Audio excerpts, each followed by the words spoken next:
નમસ્તે વિદ્યાર્થીઓ. વિષય વાણિજ્ય વ્યવસ્થા અને સંચાલનમાં આપણે જે 8મો ભાગ છે, આપણા સિલેબસનો 8મો ભાગ, 8મું યુનિટ, એટલે કે બિઝનેસ ફિનાન્સ, ધંધાકીય મૂડી છે એના પ્રાપ્તિ સ્થાનો. કયા કયા પ્રાપ્તિ સ્થાનોમાંથી આપણને મૂડી છે એ મળી રહે છે તેનો આપણે અભ્યાસ કરતા હતા. હવે પૈસા જુઓ, કોઈ પણ વ્યક્તિ છે એને પૈસાની તો જરૂર પડે છે. પોતાનું જીવન જીવવા માટે કોઈ પણ વ્યક્તિને એ પૈસાની જરૂર પડે છે. પૈસા ઘણી બધી રીતે એ વ્યક્તિ મેળવતો હોય છે. એક તો એને પગારો આવતો હોય, બરાબર. એ વ્યક્તિ પગારમાંથી પોતાના નાણાં, એટલે કે પોતાને જે કાંઈ જરૂરિયાત છે એ માટે પૈસા મેળવે છે. પછી કોઈ વ્યક્તિ છે એ નફો કરતો હોય, એટલે કે કોઈ બિઝનેસ કરતો હોય, ધંધો કરતા હોય, તો એ પગાર ન મેળવે પરંતુ એ નફો મેળવે છે. પછી કોઈ વ્યક્તિ છે એ મૂડી નફો, એટલે કે કેપિટલ, મૂડી નફો પણ મેળવે, એટલે કે ગેઇનિંગ કેપિટલ. તો મૂડી નફો એ શું છે? તો માનો કે શેર કે ડિબેન્ચરનું કોઈ વ્યક્તિ શેર માર્કેટનું કરતા હોય, કમિશન મેળવે તો એ પણ મૂડી નફો છે. પછી કાંઈ એવા કરવેરા મેળવે, ભાડું મેળવે, તો આ રીતે બેઠા બેઠા એ કમાણી મેળવતા હોય છે, એટલે કે મૂડી નફો મેળવતા હોય છે. પછી ઘણા વ્યક્તિઓ છે ફી સ્વરૂપે નાણાં મેળવતા હોય, કોઈ વ્યવસાય કરતા હોય, જેમ કે શિક્ષક છે, બરાબર. ટ્યુશન ક્લાસીસ ચલાવનાર કોઈ શિક્ષક હોય તો એ ફીના સ્વરૂપમાં એ પૈસા મેળવતો હોય. પરંતુ આ તો મેં વ્યક્તિની વાત કરી. આપણે કોમર્સ, એટલે કે ધંધાના સંદર્ભમાં નાણાંની વાત કરવાની છે. કોઈ પણ વ્યક્તિ કે પેઢી કે જે બિઝનેસ કરે છે, તે ધંધો કરનાર વ્યક્તિ કે પેઢી એ નાણાં કઈ રીતે મેળવે છે તેની વાત કરવાની છે. હવે સ્વાભાવિક છે કે ધંધાની સ્થાપનાનો તમે વિચાર કરો ને, ત્યારથી તમે ધંધો જ્યાં સુધી ધંધાનો અંત ન આવે ત્યાં સુધી ધંધાને નાણાંની જરૂર પડે છે. નાણાં વિના એ ધંધો પોતાનું અસ્તિત્વ ટકાવી શકતો નથી. આ સનાતન સત્ય છે. કારણ કે સ્થાપના કરવા માટે પણ તમારે થોડો ઘણો ખર્ચ કરવો પડે અને આ માટે નાણાં જોઈએ. ધંધાને ચલાવવા માટે ધંધાના અસ્તિત્વ દરમિયાન દરેક તબક્કે, બરાબર, ધંધાના વિકાસ દરમિયાન, અસ્તિત્વ દરમિયાન, ધંધાની પરિસ્થિતિ દરમિયાન દરેક તબક્કે એ ધંધાને નાણાંની જરૂર પડે. નાણાં વિના ધંધાને ચાલી શકે નહીં. તો ધંધો નાણાં કઈ રીતે મેળવે? તો આપણે એમ કહીએ કે નફો મેળવે, પરંતુ નફો એ ધંધો ચાલે તો મળે, અન્યથા ન મળે. એટલે કે શરૂઆતમાં જેને ઇનિશિયલ રિસ્ક કહેવામાં આવે છે, પ્રારંભિક મૂડીરોકાણ તો કરવું જ પડે. ધંધો ડાયરેક્ટ તમને કોઈ વ્યક્તિ નફો ના આપી દે. ધંધો ચાલે અને એ પણ સારો ચાલે તો નફો મળે, અન્યથા ધંધામાં નફો ન મળે, બરાબર. એડવાન્સમાં નફો તમને મળતો નથી. તો આ પરિસ્થિતિની અંદર પૈસા ક્યાંથી મેળવવા, બરાબર? તો પ્રારંભિક રોકાણ કરવા માટે જુદા જુદા સ્ત્રોતમાંથી એ પૈસા મેળવવામાં આવે છે. હવે પૈસા મેળવવા માટે, નાણાં મેળવવા માટે કંપની કે જે પેઢી છે, જે ધંધાદારી વ્યક્તિ, ધંધાનું સ્વરૂપ કયા પ્રકારનું છે એ તમારે ધ્યાનમાં લેવું પડે.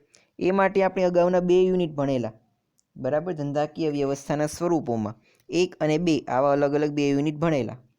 એની અંદર જોયેલું કે વૈયક્તિક માલિકી હોય, જેનો ધંધાનો માલિક એક જ હોય, તો એ ધંધાનો માલિક એક જ હશે તો એ પોતાના ઘરેથી એ નાણાં લાવશે, બરાબર.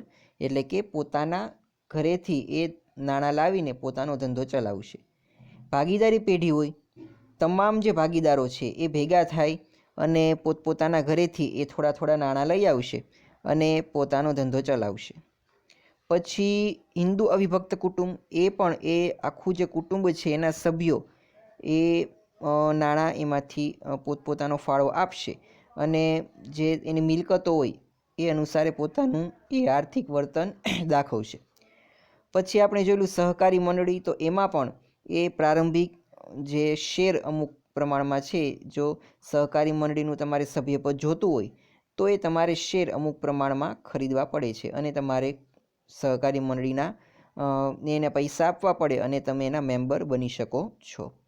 કંપનીના સ્વરૂપની વાત કરી તો કંપનીના સ્વરૂપની અંદર નાણાં મેળવવા એની આખી જે સિસ્ટમ છે, નાણાકીય વ્યવસ્થા, એ ખૂબ જ અલગ છે.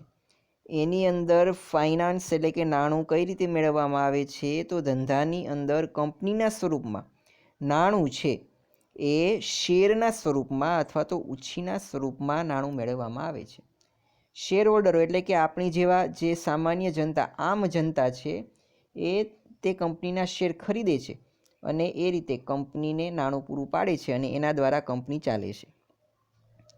કંપનીના સ્વરૂપમાં આ રીતે એ નાણાં મેળવવામાં આવે છે. આવું આપણે સામાન્ય ચર્ચા કરેલી. હવે કંપનીના સ્વરૂપમાં જે આ નાણું મેળવવામાં આવે છે તો એ માત્ર શેર હોલ્ડરો નહીં, પરંતુ આ સિવાય ઘણા બધા પક્ષકારો પાસેથી એ નાણું મેળવવામાં આવતું હોય છે. જેમ કે બેંકમાંથી લોન લેવામાં આવતી હોય છે. ડિબેન્ચર પણ તમારા માટે નવો શબ્દ, ડિબેન્ચર બહાર પાડવામાં આવે. માલિકીની મૂડી, કંપની તેના શેર હોલ્ડરો પાસેથી નાણાં મંગાવે. ઉછીની મૂડી એટલે કે કંપની ઉછીના પૈસા એ કોઈ પાસેથી લે. બરાબર? તો આ બધાના સ્વરૂપો અલગ અલગ છે. શેરમાં પણ પ્રેફરન્સ શેર મૂડી અને ઇક્વિટી શેર મૂડી અને રિટેન અર્નિંગ, બરાબર, એટલે કે રાખી મૂકેલી કમાણી અથવા તો ધંધામાં નફાનું પુનઃરોકાણ. બરાબર, આની આપણે ચર્ચા કરતા હતા. ઇક્વિટી શેર મૂડી, પ્રેફરન્સ શેર મૂડી એ એની વચ્ચેનો તફાવત પણ આપણે જોઈ લો કે ભાઈ કંપની છે એ જાહેર જનતા પાસેથી પૈસા મંગાવે. હવે એ પૈસા પાછા મળે ન મળે એ જોખમ એ શેર હોલ્ડરનું. કંપની નફો કરે તો એ પૈસા પાછા આપે અને ડિવિડન્ડ એટલે કે એ જે પૈસા આપણે કંપનીને આપેલા હોય શેરના સ્વરૂપમાં, એના ઉપરનું વ્યાજ જેને ડિવિડન્ડ કહેવાય છે, એ પણ કંપની ઈચ્છે તો આપે, અન્યથા ન પણ આપે. આ ઇક્વિટી શેરમાં જોયેલું. પ્રેફરન્સ શેરમાં શું હોય તો કે ઇક્વિટી શેરની પહેલાં તમને ડિવિડન્ડ મળે અને નાણાં પરત મળે. બરાબર? અને રાખી મૂકેલી કમાણી એ તો ધંધાનું નફામાં પુનઃરોકાણ છે, એટલે કે રિટેન અર્નિંગ. કંપની એ બીજા કોઈ પણ શેર હોલ્ડરને એ પોતાનો નફો ન આપે, પરંતુ ધંધામાં રોકી દે, પોતાનો ધંધો વધુને વધુ મોટો બનાવે. બરાબર? તો આ હતી રિટેન અર્નિંગ એટલે કે રાખી મૂકેલી કમાણી. રાખી મૂકેલી કમાણીને ધંધાના નફાના પુનઃરોકાણ તરીકે પણ ઓળખવામાં આવે છે. રીઇન્વેસ્ટમેન્ટ, ફરીવાર ધંધાનું આપણે એના જે ધંધામાંથી નાણાં મળેલા છે એનું ધંધામાં એ રોકાણ કરવામાં આવે છે. આને કહેવાય છે રિટેન અર્નિંગ એટલે કે ધંધાનું પુનઃરોકાણ અથવા તો રાખી મૂકેલી કમાણી. સામાન્ય અનામત વગેરે જુદા જુદા અનામતો છે એ આ પ્રકારનું છે. શેર મૂડી, પ્રેફરન્સ શેર મૂડી, ઇક્વિટી શેર મૂડી એ ઉછીના નહીં પરંતુ માલિકીના ભંડોળો છે, માલિકીના નાણાં છે. અને ડિબેન્ચર છે અથવા તો દેવા છે કે લોન છે એ ઉછીના નાણાં છે. એમાં આપણે જે માલિકીનું નાણું છે, માલિકીનું નાણાં ભંડોળ, એની આપણે વિગતવાર ચર્ચા કરેલી. પહેલાં તો આપણે ધંધાકીય મૂડીની જરૂરિયાત ને તેનું નાણાંનું મહત્ત્વ વગેરે વગેરે જોયેલું.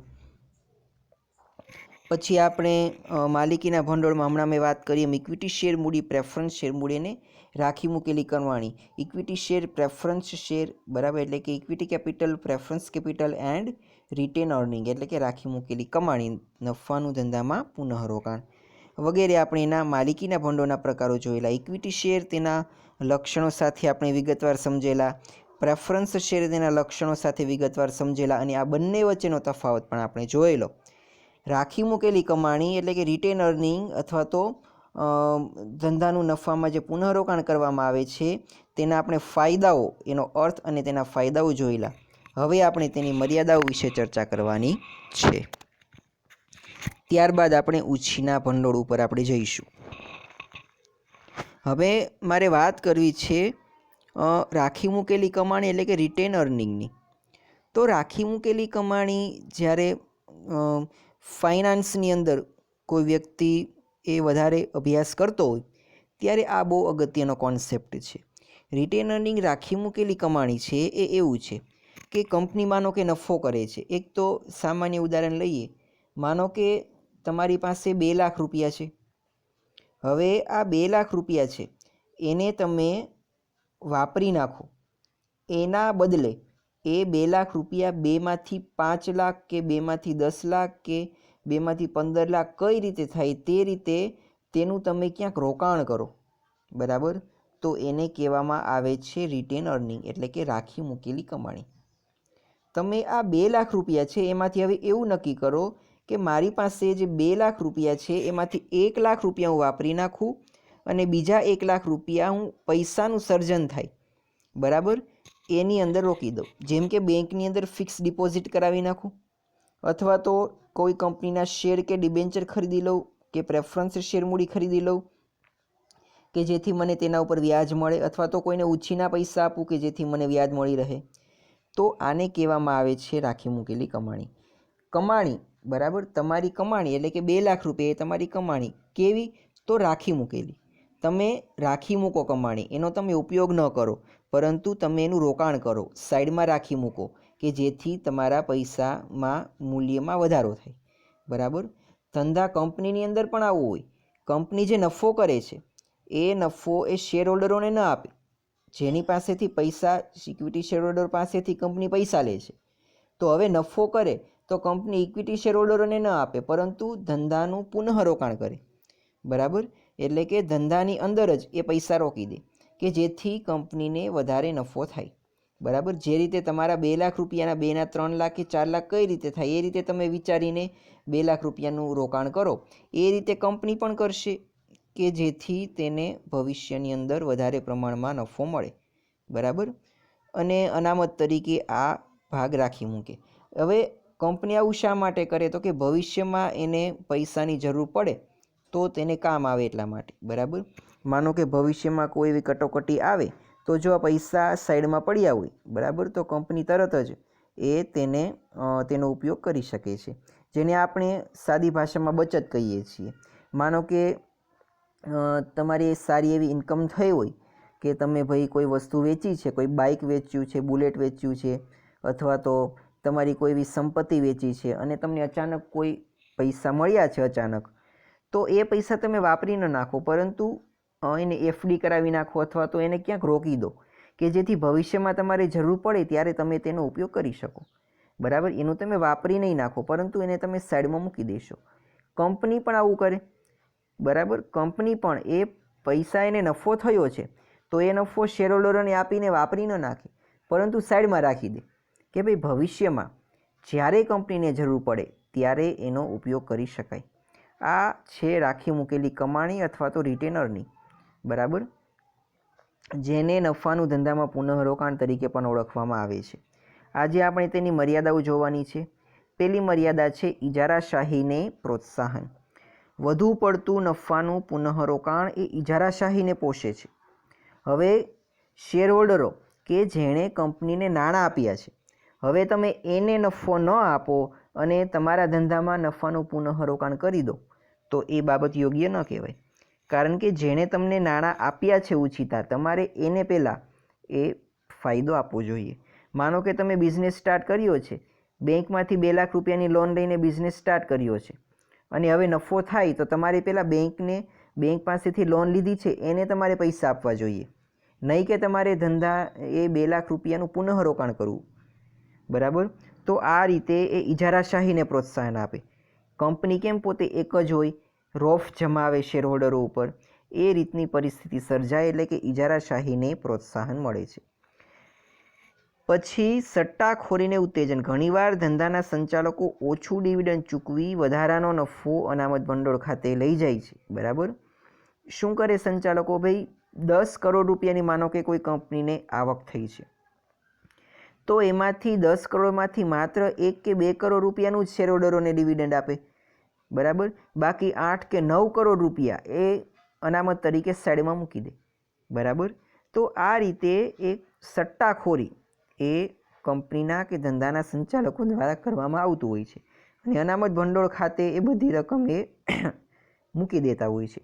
તેને કારણે શું થાય તો કે તેના શેર કોઈ ન ખરીદે. બરાબર. કારણ કે જો કંપની શેર હોલ્ડરોને વળતર ન આપે તો પછી એ કંપનીના શેર કોઈ ખરીદે નહીં. તેથી શેર બજારમાં એ શેરના ભાવ ઘટે છે અને આ સમયે સંચાલકો જ શેર ખરીદી લે અને ભવિષ્યમાં ઊંચું ડિવિડન્ડ જાહેર કરીને શેરનો બજાર ભાવ વધે ત્યારે ઊંચા ભાવે શેર વેચી અંગત લાભ મેળવે છે. શેર હોલ્ડરો અંગત લાભ પણ આ રીતે મેળવી લેતા હોય છે. બરાબર. પછી પોતે જ શેર ખરીદી લે અને પછી પોતે જ વધારે ડિવિડન્ડ જાહેર કરે. બરાબર. હવે પછીનો મુદ્દો છે આર્થિક રીતે નબળી અને નવી કંપનીઓ માટે મુશ્કેલ. હવે કેટલીક નવી કંપનીઓ બની હોય છે, બરાબર, એને કાંઈ એવો અનુભવ હોતો નથી, એના માટે તો આ બહુ મુશ્કેલ છે. આર્થિક રીતે નબળી તથા નવી સપાટી કંપનીઓ માટે નફાનું પુનઃરોકાણ કરવું શક્ય નથી, કારણ કે પોતે કંપની હજી રાગે પડી ન હોય તો એ નફાનું પુનઃરોકાણ કઈ રીતે કરે, બરાબર. તો આ રીતે નવી સપાટી કંપનીઓ માટે નફાનું પુનઃરોકાણ કરવું એ યોગ્ય નથી. પછી નાના રોકાણકારોને લાભ નહીં. નાના રોકાણકારો ઊંચા ડિવિડન્ડની અપેક્ષાએ ધંધાકીય એકમમાં રોકાણ કરતા હોય છે, પરંતુ સંચાલકો જરૂર કરતાં વધુ નફાનું પુનઃરોકાણ કરતા હોવાથી નાના રોકાણકારોને પૂરતું ડિવિડન્ડ ન મળે.